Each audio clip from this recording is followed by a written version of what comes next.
Can you share more info about this camp in Metz? How will the athletes be living there, and what will their day-to-day schedules be looking like?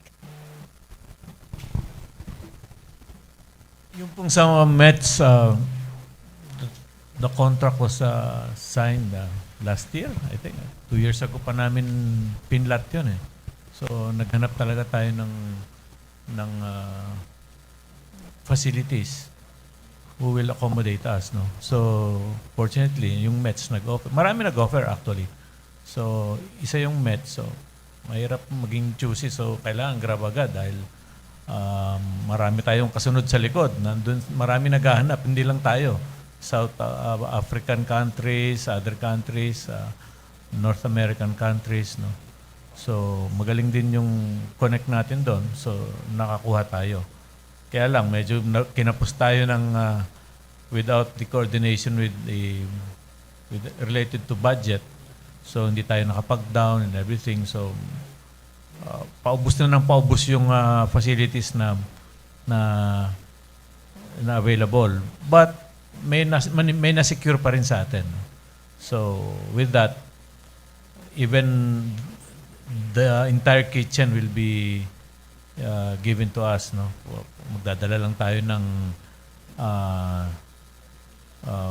we're still looking for a chef or cook sa Paris, kaya lang baka charge tayo ng per hour.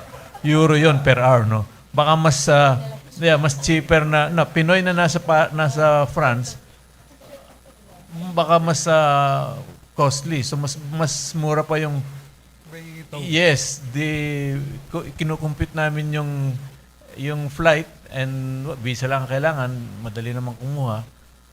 So baka mas cheaper at mas magaling pa kung adobo tsaka sinigang tinola lang, depende sa nutritionist natin, no, na kasama. So ang kasama po doon, nutritionist and all PTs of all sports involved. Okay? So that doesn't mean na lahat ng kasama doon kasama officially sa Paris. Hanggang ano lang sila, hanggang dun sa Metz sa training camp up to July 22 or 23.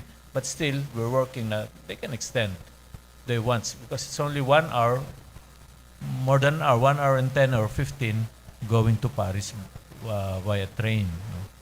And the train station in Metz is the most beautiful train station in France, if you will Google it.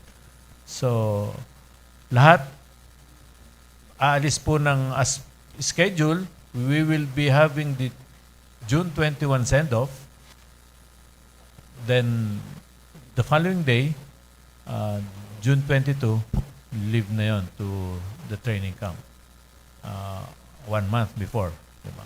Yung iba manggagaling ng States, yung iba saan po manggagaling, kung saan sila nag-training. Like our boxers, they are now in Colorado for preparation sa Thailand last qualifying for the last 4 boxers. No?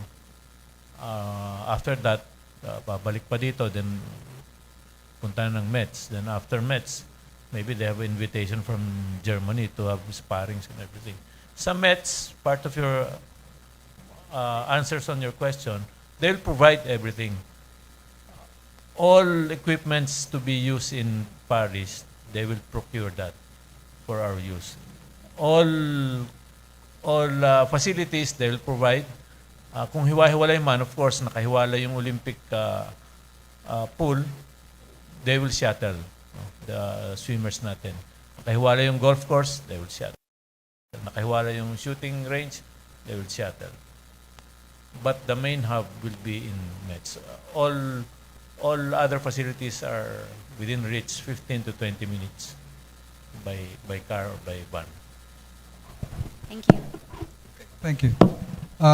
Kong Bumble, since the CDM is Cavite Governor John Vic Remilla, will he be staying in the training camp for the duration of the preparations? He attended our first briefing the other day for the Olympic journey, and he's scheduled to be with us during the send-off and the departure on 22. Then, kahit ako, babalik ako after 28 nung torch, babalik na kami dito. Pag nakasettle na yung mga atleta doon, everything. kumpleto na ba yung sibuyas o yung mga lulutuin, bigas, right? Balik na kami dito, nandun na yung mga PTs and everything. Kasi ang haba eh. So balik na lang kami ng July. Pero si Cavite, will he be there at the same? Kasama namin sa 22 pagpunta doon. Okay. So that there's Kaya nga sabi ko, babalik kami then as some duties as LGU. Then balik again on the D-Day, July, up to the end of closing na.